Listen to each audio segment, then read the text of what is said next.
Baik, Assalamualaikum warahmatullahi wabarakatuh. Perkenalkan, nama saya Nikila Aulia dengan NIM S1S1230046 dari kelas genap dengan program studi Teknik Informatika Universitas Halu Oleo. Nah, jadi pada video kali ini saya akan menjelaskan materi Array Based Sequence, data struktur dan algoritma dengan Python.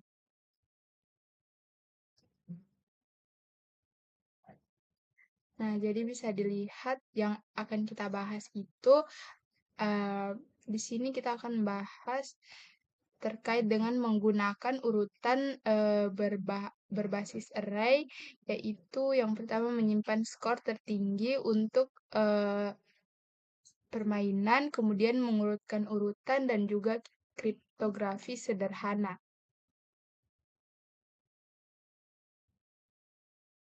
Baik, kita masuk ke materi.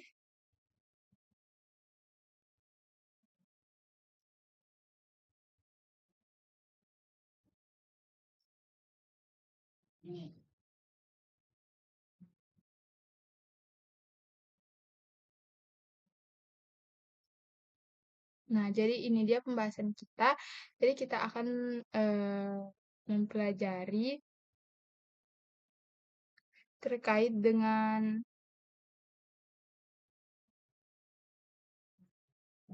di sini kita akan mempelajari terkait dengan menggunakan urutan berbasis array.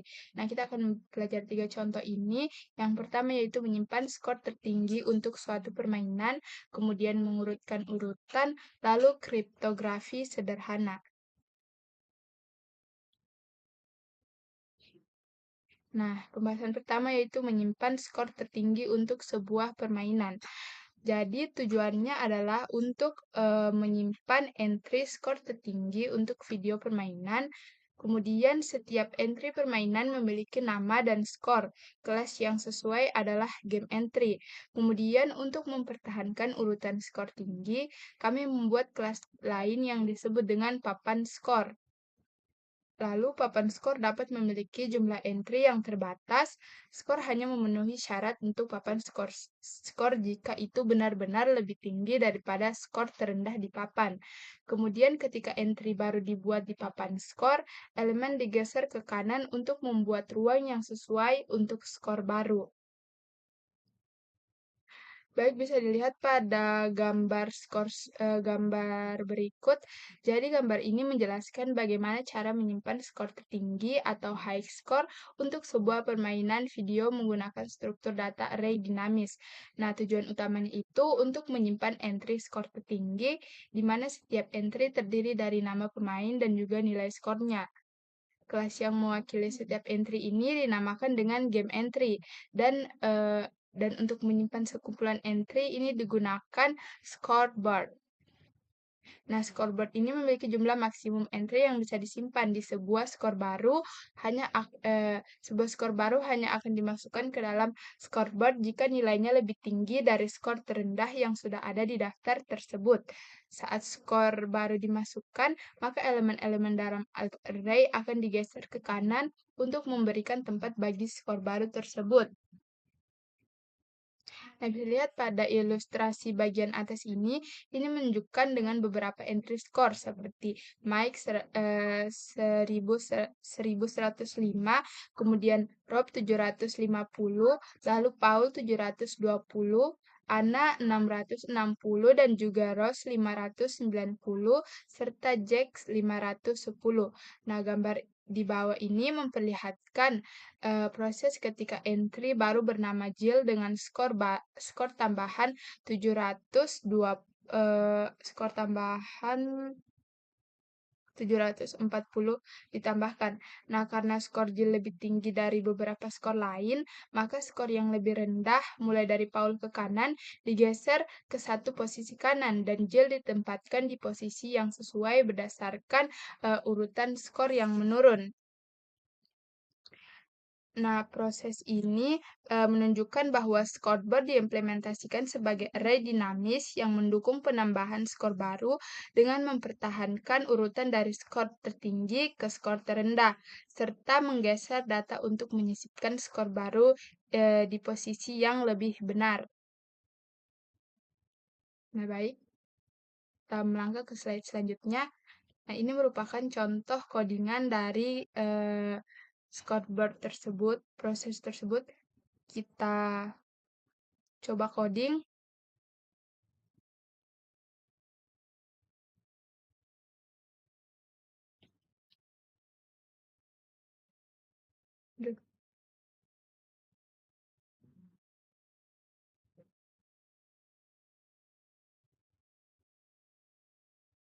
Nah, baik. Kita mulai dengan kelas eh, kelas game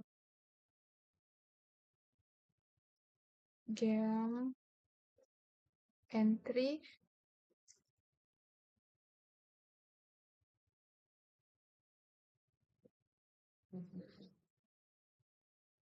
Kemudian del init self name score tutup kurung titik 2, kemudian self name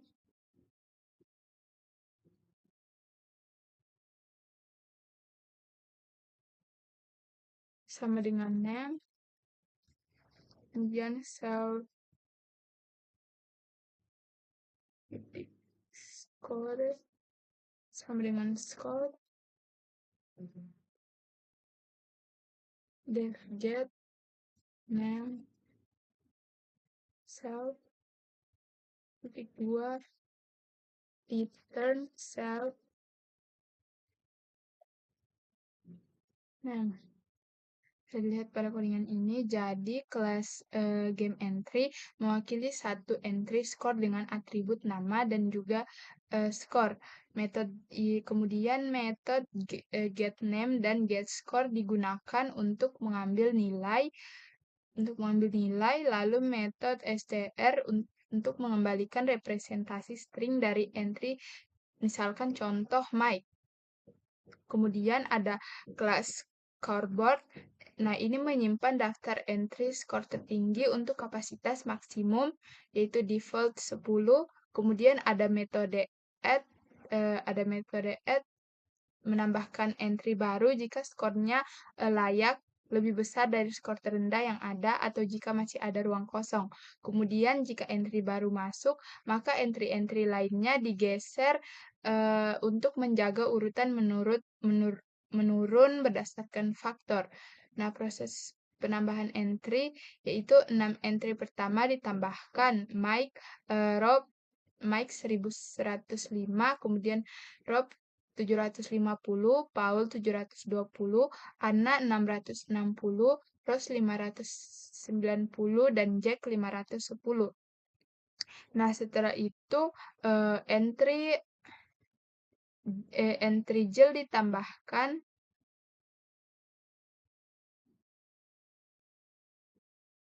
Nah, kemudian entry Jill ditambahkan yaitu 740. Nah, karena 740 lebih besar dari Jack 540, maka Jill masuk dan entry lainnya digeser untuk mempertahankan urutan. Jill masuk di posisi setelah Rob dan sebelum Paul.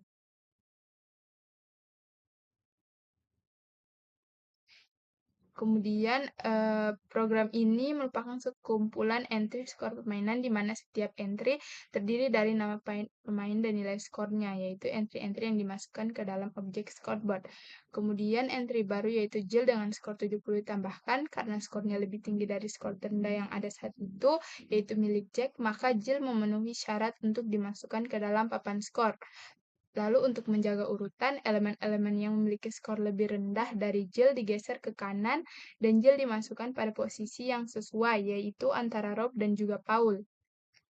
Setelah penambahan ini, program mencetak ulang isi papan skor yang telah diperbarui, kemudian menunjukkan bahwa Jill telah berhasil masuk ke dalam daftar skor tertinggi. Sementara tidak ada entry yang terhapus karena kapasitas papan skor sebelum mencapai batas maksimal yaitu 10 entry.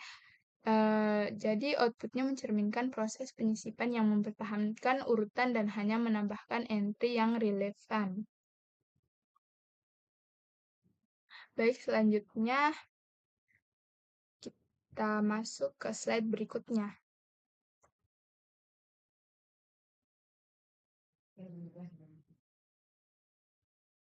Nah, baik. Jadi yang selanjutnya adalah mengurutkan urutan.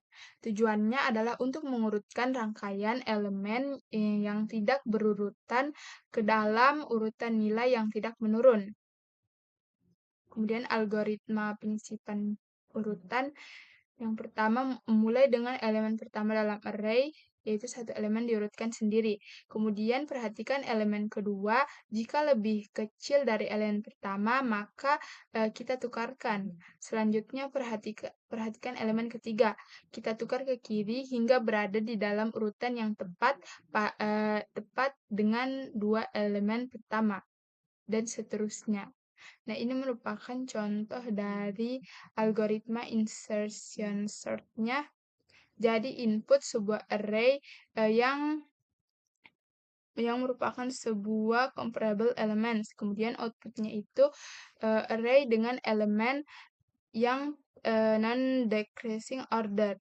Jadi, untukkah dari 1 ke n, kemudian kurang 1.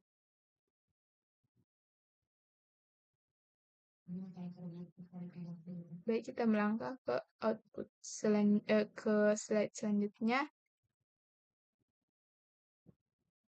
Nah, ini merupakan slide-nya. Pertama, kita akan membuat codingannya. Baik, kita masuk ke codingannya.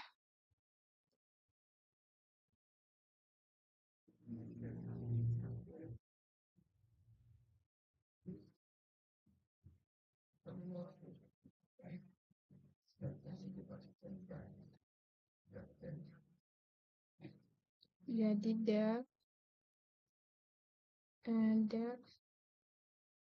bisa dilihat pemrogramannya. Jadi di sini pada input ini program menerima dua buah input yaitu yang berupa list, yaitu list A berisi 592107866, kemudian list B berisi karakter yang dibentuk dari string B, C, D, A, E, H, G, F, sehingga menjadi B, C, D, A, E, H, G, F. Nah, kedua list ini kemudian disortir menggunakan algoritma insertion sort, yaitu algoritma pengurutan sederhana yang menyusun elemen satu persatu dengan menyisipkan pada posisi yang sesuai di bagian list yang telah tersortir. Nah, bisa dilihat output yang dihasilkan untuk list A ini, output awal adalah original sequence, di mana 592107866 sebagai outputnya, dan setelah diproses dengan insertion sort, hasilnya adalah sort sequence, yaitu 012567899. Kemudian untuk list B, output awal adalah unsorted sequence, yaitu B, C, D, A, G, E, H, G, F, dan setelah disortir hasilnya menjadi sort sequence, yaitu A, B, C, D, E, F, G, H. Nah, program ini menunjukkan bahwa fungsi insertion sort dapat digunakan tidak hanya untuk angka tetapi juga karakter yang dapat dibandingkan atau comparable elements, karena Python dapat mengurutkan string berdasarkan urutan Unicode-nya. Jadi, selanjutnya kita masuk ke bagian pada gambar balok ini.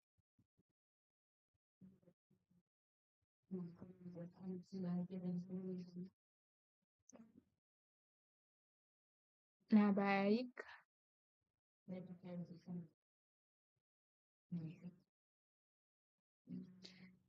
Jadi, gambar ini menunjukkan kondisi array setelah sebuah elemen char sedang dipertimbangkan untuk dimasukkan ke posisi yang tepat di bagian awal list yang sudah tersortir. Nah, proses ini dimulai dari elemen kedua C dan pada setiap langkah. Jika elemen char ini dibandingkan dengan elemen sebelumnya. Jika char lebih kecil, maka elemen-elemen yang lebih besar dari char akan digeser ke kanan satu posisi untuk memberi ruang. Setelah menemukan posisi yang sesuai, maka char akan disisipkan di tempat itu. Contoh langkah penting yang digambarkan yaitu ketika char sama dengan A, elemen-elemen D, C, dan B digeser ke kanan untuk memberi ruang bagi A yang akan disisipkan ke indeks 0. Ketika char sama dengan GH, digeser satu posisi karena lebih besar dari G. Kemudian ketika char sama dengan F, baik H maupun G digeser ke kanan agar bisa masuk di posisi yang tepat. Nah, gambar ini menunjukkan bagaimana insertion sort secara bertahap membangun list yang sudah terurut dari kanan ke kiri sambil menyisipkan elemen-elemen pada posisi yang benar dalam urutan yang tidak menurun. Pada akhir gambar list telah berubah menjadi A, B, C, D, E, F, G, H. Menandakan bahwa proses pengurutan telah selesai. Jadi, setiap gambar ini menunjukkan kondisi array saat sebuah elemen char sedang dipertimbangkan untuk dimasukkan ke posisi yang tepat di bagian awal list yang sudah tersortir. Terus ini dimulai dengan elemen kedua C dan pada setiap langkah.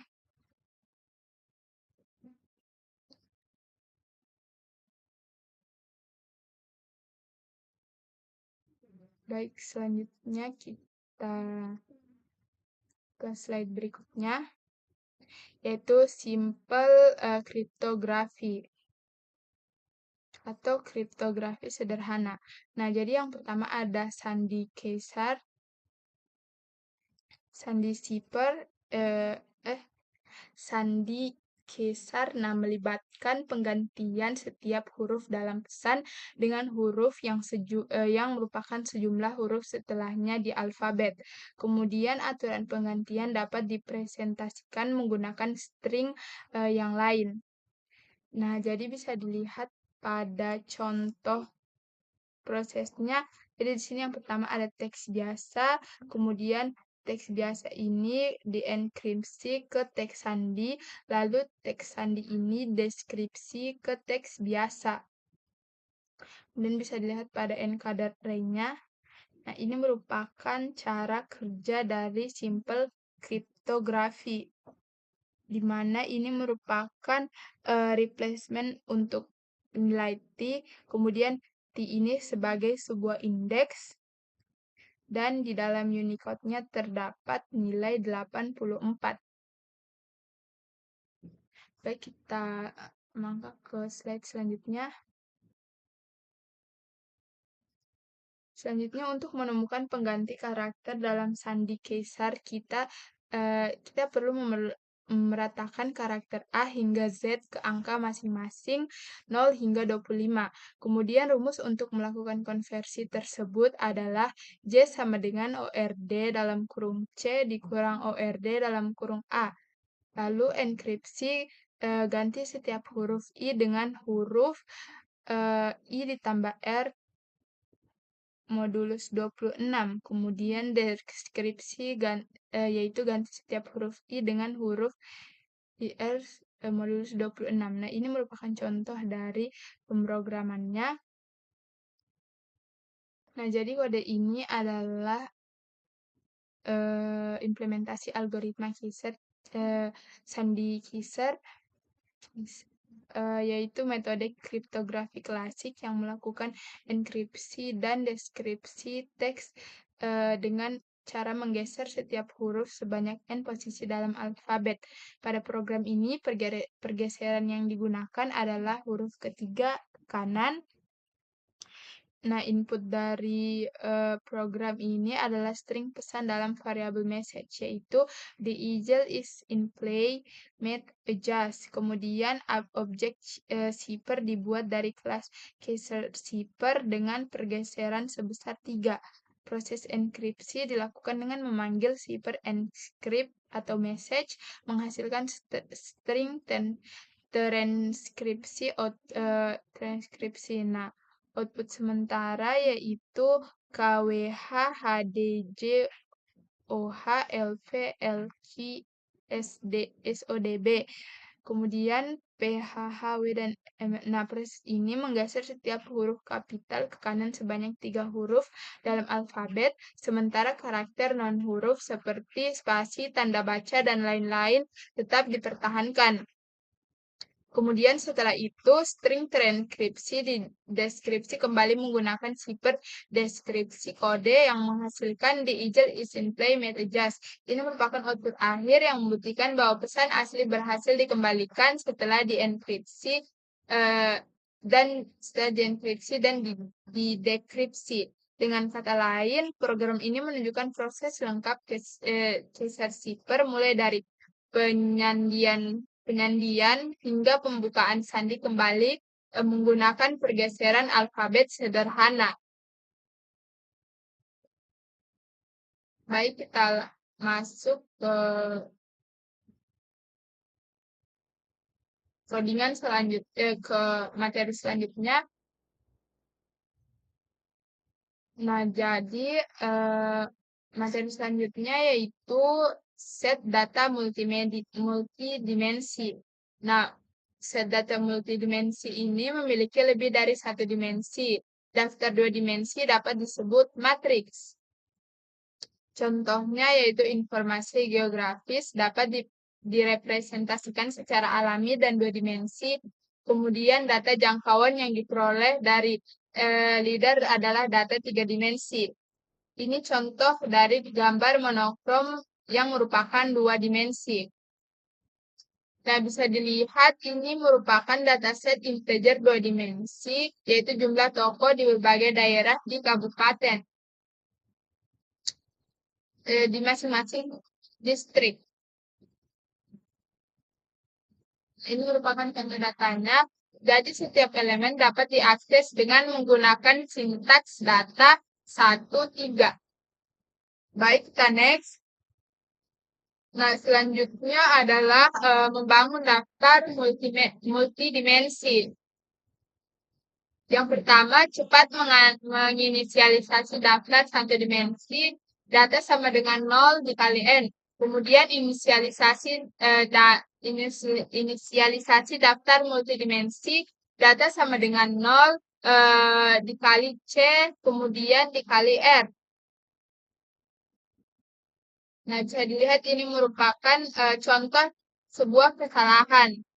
Jadi, ini merupakan masih sebuah kesalahan. Jadi, masalahnya adalah bahwa semua entry R ini dari daftar yang dikenal sebagai data adalah referensi ke contoh yang sama dari daftar C, yaitu 0. Nah, ini merupakan contohnya.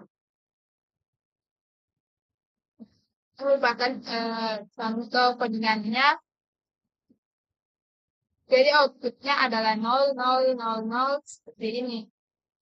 Baik, kita next ke halaman selanjutnya. Yang selanjutnya ini adalah implementasi yang benar untuk menginisialisasi daftar 2 dimensi. Yaitu data disama dengan dalam kurung 0 dikali C for J in range. Hal ini memastikan bahwa setiap sel dari daftar utama merujuk ke contoh independen dari daftar sekunder. Ini merupakan contohnya, jadi data 0, ini merupakan 1, 2, 3, 4, 5, begitu juga dari data 1 dan juga bagian 2. Nah, kita coba masukkan codingannya.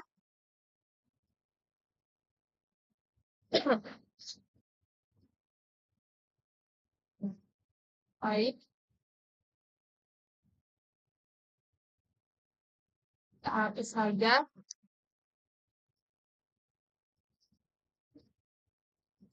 Jadi di sini data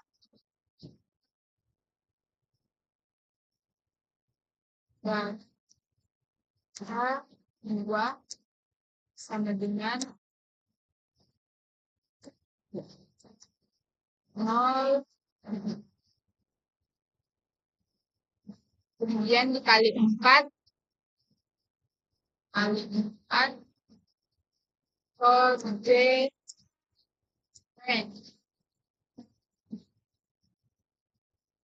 63.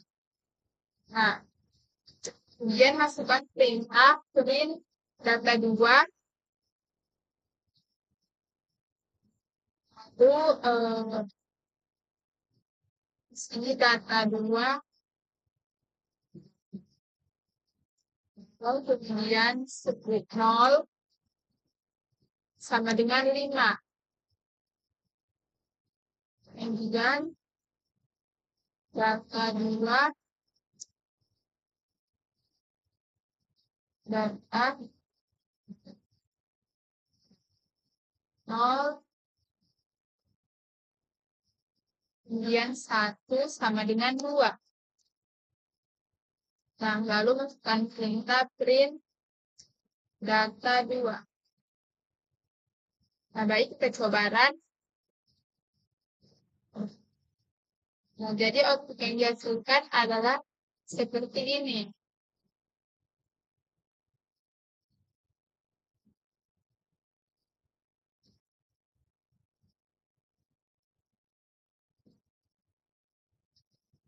Baik, kita masuk ke slide berikutnya. Selanjutnya, contoh dari implementasi dari permainan tic-tac-toe. Nah, kita coba jalankan, masukkan codingannya. Nah, bisa dilihat, jadi yang pertama itu ada deklarasi kelas tic-tac-toe. Nah, kelas ini menangani seluruh logika permainan tic-tac-toe saat objek dibuat. Papan permainan berupa list 3x3 diinisialisasi dengan karakter kosong, yaitu dengan tanda petik 2. Selanjutnya pemain pertama yang bermain adalah X. Lalu fungsi mark IJ.